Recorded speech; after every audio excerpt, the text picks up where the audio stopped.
Teoria da escalabilidade universal. Henrique da Silva Herber, São Félix do Araguaia, Mato Grosso. Dos desígnios eternos à plenitude de todos os alicerces da criação. O autor. Análises introdutórias aos princípios da escalabilidade universal. Introdução. Os estudos e temas aqui abordados refletem um conjunto de análises resultantes de 12 anos de formulação, em constantes esforços visando decifrar, por meio de fontes existentes nas bases científicas atuais e por meio de experiências metafísicas, observativas e experimentais, bem como bases especulativas fruto de reflexões profundas, como se agrupam as diversas variações da matéria, elementos e bases de energia, e as conotações interativas existentes entre espaço e tempo, seus vínculos associativos, dissociativos, interseccionais e combinações simultâneas em um mesmo plano, e os diversos modelos de síntese entre os mesmos. Espera-se, por meio deste estudo, formular-se uma nova base de análises científicas, a teoria da escalabilidade universal, buscando uma compreensão mais profunda sobre os temas correlacionados com a origem e formação das partículas, o plano de espaço e tempo, as regulações de formações de forças escalares universais, bem como as diversas interações existentes no vácuo do espaço externo, e a origem da consciência universal, as possibilidades de formação dos processos de memórias e regulações do próprio corpo constitutivo dos seres vivos. Todas as análises seguem níveis harmônicos escaláveis de sentidos lógicos associativos que devem ser respeitados para gerar a sincronia geral das sínteses obtidas. Início das análises. Sequenciamento de fatores iniciais necessários para a melhor compreensão das sínteses do presente estudo. Antes de iniciar esses blocos de observações, devemos levar em conta a própria estrutura de um átomo, sendo o mesmo composto de ditos espaços vazios, com rotações de anéis coligados em torno de um núcleo concentrado. Esse fator é essencial para entender as posteriores análises. Ainda nos átomos, vemos o fenômeno de alternância de partículas de cargas em torno dos anéis. Isso denota a influência do anel mais externo combinado com a influência do anel interno, ambos regulados a partir do núcleo. Esse núcleo pode liberar excedentes neutros e voláteis. Isso pode explicar o fenômeno onde as partículas de cargas ficam projecionando-se dentro dos vínculos dos anéis, de forma a gerar uma equivalência harmônica de projeções, que pode ser fruto de atritos e reprojeção de cargas a partir dos próprios excedentes internos, gerados a partir do núcleo. Esses excedentes podem ser entrelaçados pelos anéis, amplificando sua rotação com a maior condensação de atritos voláteis e, consequentemente, uma maior readequação dos índices de pressão, o que reforça as intensidades de rotação dos anéis.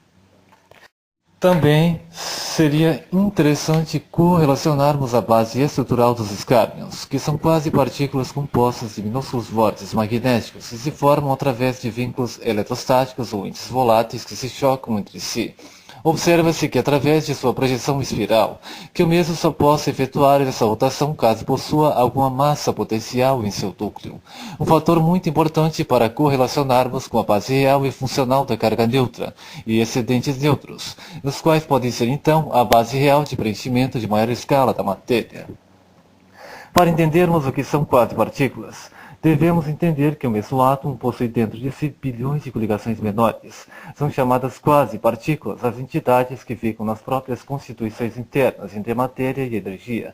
A constitutividade de menor escala possível que se funde para formar as próprias bases do átomo. Por fim, as intensidades são produzidas pelas rotações dos anéis, das partículas e vórtices, encadeamentos de anéis em formação, denotando um sentido-chave para compreendermos a lógica funcional de todo esse estudo. Revisando, quasi-partículas, quasi, frações menores das partículas. Teoria inicial de formação das partículas. Raciocinemos sobre a lógica de formação das partículas abordada na teoria da escalabilidade universal. Um fator importante para continuarmos nossas análises.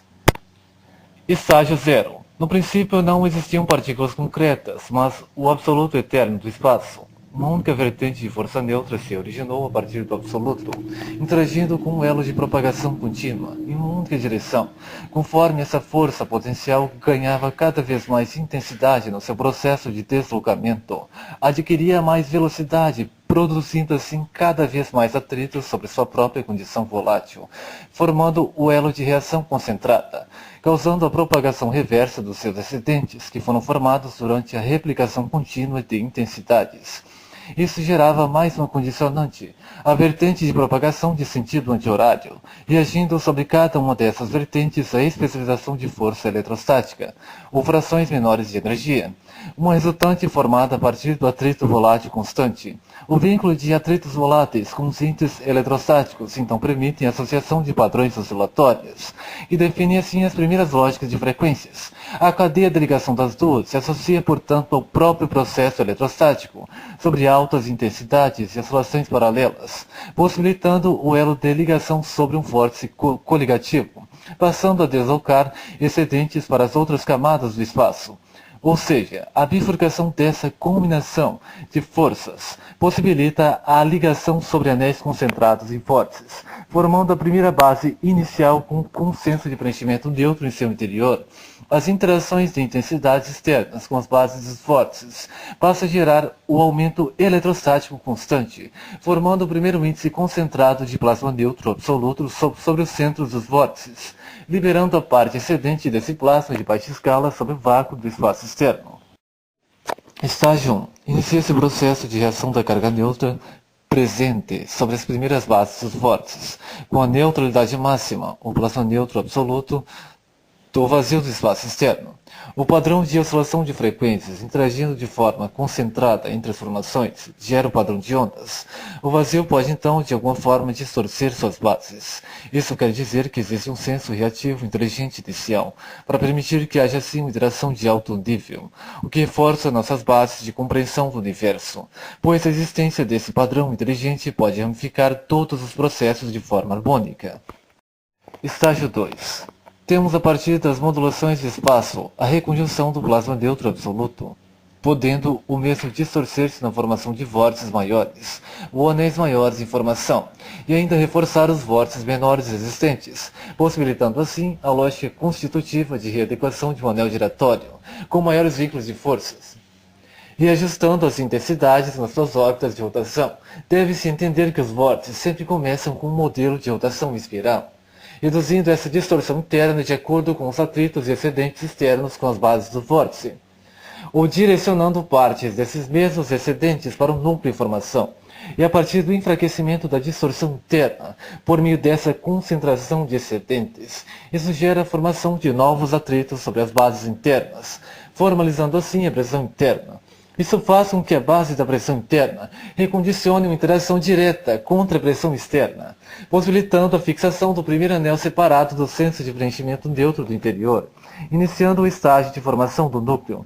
O padrão volátil reage com o padrão eletrostático, a partir do próprio padrão de frequências, reagindo sobre as bases internas, gerando a separação em camadas, formando os invólucros que protegem a estrutura da quasi-partícula. O padrão eletrostático distribuído sobre a condição volátil do anel e o núcleo produz o elo magnético de baixa escala, auxiliado pelos índices de pressão, afetado pelos índices de oscilação de frequências. Estágio 3. Então os vórtices de formação e as próprias estruturas primárias das quasi-partículas, após se chocarem entre si, produzem órbitas de maior intensidade, podendo readequar as mesmas a partir dos vínculos voláteis. Temos a separação dos modelos de rotação convexa, de sentido horário, e rotação reversa, de sentido anti-horário, os primeiros alicerces de formação das cargas mais complexas. Ao fim de todo esse processo, temos uma amplificação dos níveis de pressão sobre as quasi-partículas, reforçando seus núcleos ao centro, e esses núcleos ainda em baixo índice de compactação, estabilizando a rotação e condicionando um nível estável de intensidades.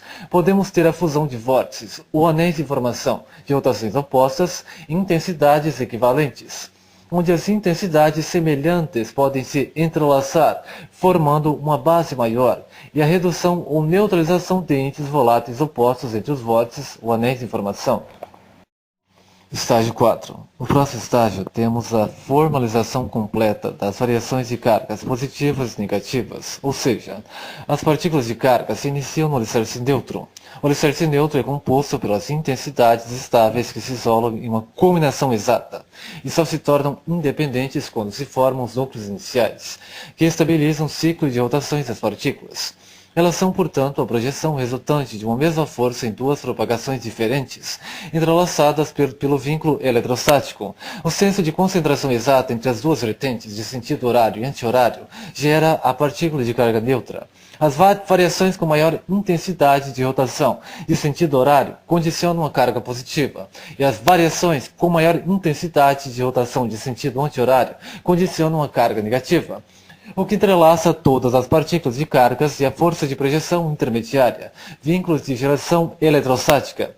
A especialização de força produzida pelas intensidades de rotação das partículas, e que possibilita a interação composta de padrões reativos, e a consequente pressão maior concentrada sobre as partículas de cargas gera o senso de pressão reversa contra o núcleo inicial, pois chega-se a um ponto de concentração máxima de pressão interna, distorcendo contra o núcleo a força volátil excedente de pressão. Isso dá início então à formação do anel interno, ou seja, a concentração desse anel interno traz a formação da intensidade volátil interna adicional.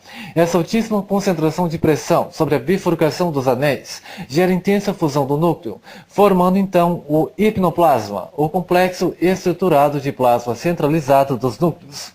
Essa formação interna de fusão consegue realizar o mesmo processo de geração e modulação externa de energia dentro da própria partícula, pois funde todos os processos dos anéis, bem como o próprio vazio dentro de si, de forma a proporcionar o mesmo processo de geração de cargas em escala concentrada, a partir do próprio núcleo ultracondensado.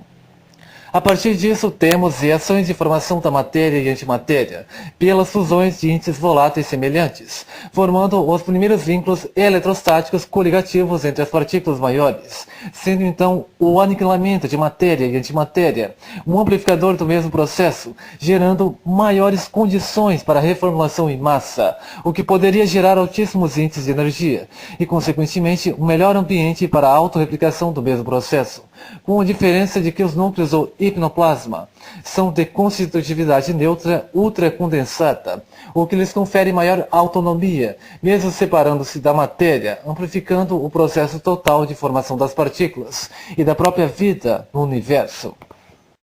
Estágio 5. As concentrações voláteis maiores proporcionam então a formação de índices mais complexos de recombinações, podendo iniciar as reconfigurações do mesmo processo de formação das partículas em campos mais concentrados, amplificando a projeção de fusão e replicando o processo de geração de excedentes de cargas e excedentes voláteis, com vínculos de maior intensidade sobre os núcleos, o que torna ainda mais compactos os sensos coligativos. Isso pode tanto entrelaçar o vazio do espaço externo por meio dos pontos de distorção, ou pontos de fusão central dos núcleos, onde se distorce a projeção combinatória de forças, situada sobre os centros dos núcleos, quanto hiperligar excedentes entes voláteis em escalas eternas de recombinação. Isso forma a lógica fundamental da tríplice de cargas inicial em uma readequação mais compacta. A formação subsequente é a que permite a própria especialização das quasi-partículas, concentrando ramificações internas autorreguláveis do hipnoplasma, ou complexo de plasma estruturado dos núcleos, podendo gerar o senso interno de remodelação dos excedentes gerados, interagindo com os atritos voláteis e as bases de cargas externas, entrelaçando o processo de compactação e fusão dos núcleos em torno de índices voláteis e excedentes de cargas, formando as escalas associativas contínuas de processos. Estágio 6. Isso entrelaça a fluidez neutra combinando as modulações de cargas mais complexas sobre o processo de fusão em torno do núcleo e as variações de cargas menores aos ciclos dos anéis, possibilitando a formação dos processos voláteis em camadas. Lembremos que a fusão do núcleo gera a coligação eletrostática, ou ligação de todos os vínculos eletrostáticos dos anéis ao núcleo, o que permite a coligação com as outras sínteses eletrostáticas de outras partículas. Essa mesma base de projeção eletrostática interna impede que ambos os anéis da mesma partícula se aniquilem, pois a força do núcleo é muito maior e pode regular todas as formações internas. A fusão de vínculos passa a ser possível entre as formações de partículas. O magnetismo de fusão do núcleo é proporcionado pela ligação interna e concentrada dos vínculos eletrostáticos totais em constante recombinação, e a própria eletrostática é proporcionada pela força volátil de rotação dos anéis. Temos aqui a lógica da tríplice associativa de geração de forças dentro das bases das partículas. Estágio 7. As bases de cargas e padrões de forças, ao interagirem com o hipnoplasma, complexo estruturado de plasma dos núcleos, possibilitam a formação de sensos harmônicos de regulação inteligente, modelando as combinações de forças e padrões voláteis e associando o processo de geração externa de energia com as variações de processos internos das partículas. Isso permite a ligação do mesmo processo fundamental de formação de partículas, controlado pela estrutura dos núcleos mais complexos, podendo reconfigurar as condições de forças e as frações de plasma, bem como a própria ligação associativa do vazio do espaço externo com os pontos de conexão centrais dos núcleos. A associação dos núcleos em diferentes estágios de compactação geram as camadas independentes de formação da matéria, e a remodelação dos núcleos até atingir o modelo estruturado ultracondensado, ou hipnoplasma, possibilita a modelagem de vínculos harmônicos interconectados de processos, a consequente associação de comportamentos lógicos, o que pode, a partir das ramificações de plasma do núcleo central de fusão, remodelar a própria essência central do vazio interno, bem como a própria massa neutra de alta intensidade em estado de fusão, gerando as associações de memórias, e a partir das torções de intensidade sobre as camadas de anéis, sincronizadas sobre o vínculo de conexão central dos núcleos, pode-se gerar os vínculos associativos de espaço e tempo, de forma que os núcleos gerem a emissão do nível integrado de frequências que pode fixar o ser a um determinado plano físico de simulação dimensional, em faixas combinatórias de espaço e tempo. Estágio 8. Nesse contexto, os atritos resultantes de acidentes neutros externos associados com as próprias modelações do vazio de espaço, interligando as forças voláteis, produzem os índices maleáveis da própria pressão, formando o conceito de forças escalares e agregando a essas forças as bases eletrostáticas. Isso gera o senso das órbitas sobre planificações maiores de partículas, o que denota na própria formação das cadeias de torção, que formulam a base lógica da gravidade, associando a ela as combinações de forças e agindo sobre o magnetismo de fusão dos núcleos, o que permite as coligações maiores de planificação elementar ou de matéria, produzir o magnetismo associativo e dissociativo, e a fusão de todos esses processos de forma contínua denota-se em formações ainda mais massivas e abrangentes, gerando a escalabilidade universal de origem dos planetas, na mesma lógica funcional existente sobre a ordem interna das partículas, com o diferencial de geração associativa em camadas, concentradas em torno da própria gravitação universal, o que denota no senso lógico de complexos de informações integradas.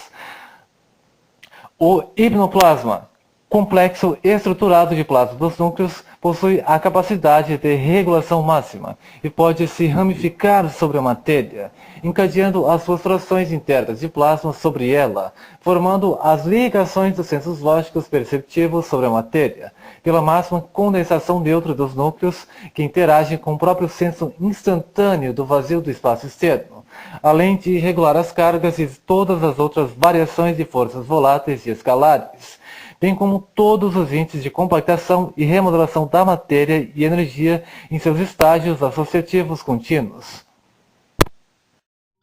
Estágio 9. Por fim, o hipnoplasma, complexo de plasma estruturado dos núcleos, pode sofrer o processo de readequação de suas cadeias internas, de modo a reconfigurar sua ordem de processos e padronização de forças, especializando o plasma neutro interno para outras variações, sincronizando para isso os processos de fusão e fissão centralizados dos núcleos, formando novos complexos de plasma vinculados às padronizações de cargas, de modo que os núcleos possam renovar suas bases internas e interligar as cadeias externas de complexos associativos de diferentes densidades elementares e energéticas, podendo assim reprojetar também diferentes complexos associativos de tempo sobre a matéria. Estágio 10. Então, essa padronização constante e autoadaptação dos núcleos permitem que as partículas possam associar suas ordens de processos e especializar suas lógicas de regulações internas, podendo armazenar índices relativos de memórias sobre os processos e, assim, sobre formações maiores de matéria, possibilitar a especialização dos blocos de memórias, criando as matrizes conscientes sobre as formações orgânicas e biológicas. As transições dos modelos de carga são chaves que denotam sobre a lógica de formação das partículas. É isso o que nós podemos ver claramente sobre a figura 1 de formação das primeiras partículas. De 1 a 4. Formação das primeiras intensidades de vínculos voláteis e choque associativo inicial. De 5 a 8. As formações do vórtice, concentração de excedentes e vínculos de pressão. De 9 a 12. Separação das camadas e compactação dos núcleos. De 13 a 16. Fixação dos anéis e fusão dos núcleos. É isso o que nós temos nessa imagem, em ciclos associativos de formação da lógica estável das partículas. E sobre a figura 2, os padrões de cargas e suas rotações, nós devemos entender que as cargas são as chaves que denotam sobre a lógica de formação das partículas.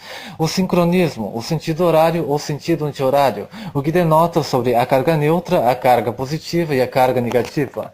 Os ciclos de rotações alternam sobre as lógicas de combinação das cargas, sobre a própria síntese de formação da matéria, e de todos os blocos de forças, escalares e universais, em recombinações eternas. Por fim, então, resumindo a definição abordada na figura 1, de formação das primeiras partículas, como visualizada anteriormente, de 1 a 8. Duas vertentes de uma mesma carga neutra se associam sob um choque intenso que coliga suas trações de força eletrostática, associando ambas em um anel espiral que forma a base inicial de um vórtice associativo. Esse vórtice readequa sua pressão interna, de modo a redistribuir sua concentração de excedentes. De 9 a 12, a alta pressão localizada ao centro passa a se deslocar de modo a interagir de forma direta sobre a pressão externa, separando as camadas de anéis do núcleo e gerando o processo de compactação do núcleo. De 13 a 16. Por fim, a alta cadeia de bifurcação volátil sobre os anéis, canalizada até a formação central dos núcleos, gera intensa fusão centralizada, reforçando a integridade regulatória dos núcleos, de modo a hiperconcentrar e especializar suas cadeias de forças e frequências, formando as camadas do complexo estruturado de plasma, ou icnoplasma. Essa formação central permite a regulação associativa de processos, encadeando as reações de forças e frequências sobre o plasma, sincronizando essas reações sobre o ponto de hiperconexão central dos núcleos. E concluindo, então, esse primeiro estágio, as frações de plasma liberadas pelos núcleos podem ainda se associar ao plasma neutro do espaço externo, formando um senso de preenchimento contínuo sobre as partículas, formalizando um modelo de captação, processamento e liberação constantes, o que permite sincronizar as cadeias de plasma interno das partículas com as cadeias de plasma do espaço externo.